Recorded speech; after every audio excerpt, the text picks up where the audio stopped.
Čaute, čaute. Je 7 hodín ráno a touto cestou vedľa týchto banánovníkov idem na trh si kúpiť niečo na jedenie dneska.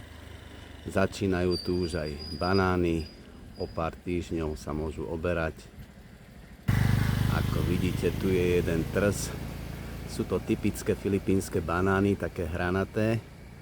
Oni nie sú moc dobré na jedenie, ale Filipínci to tu napichávajú na tie paličky a opekajú buď na rošte alebo na oleji.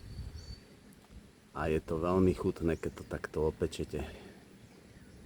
A na druhej strane tejto ulice je takéto mango. Toto mango sa volá Indiana mango, je také menšie. Trošku je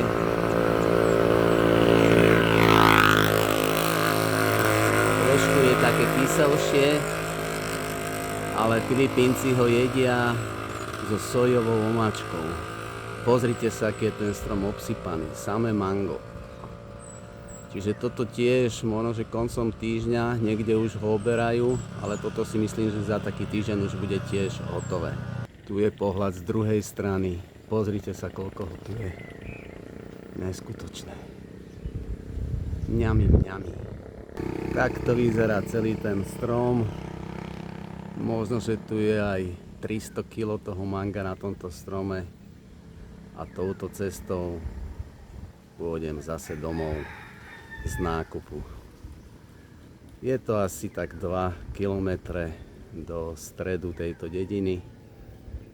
Ale tam v strede je aj hlavná cesta, kde predávajú všetko možné. Či sú to krevety, tuniaky, rôzne ryby, kalamáre, kuratá, bravčové mäso, hovädzie mäso.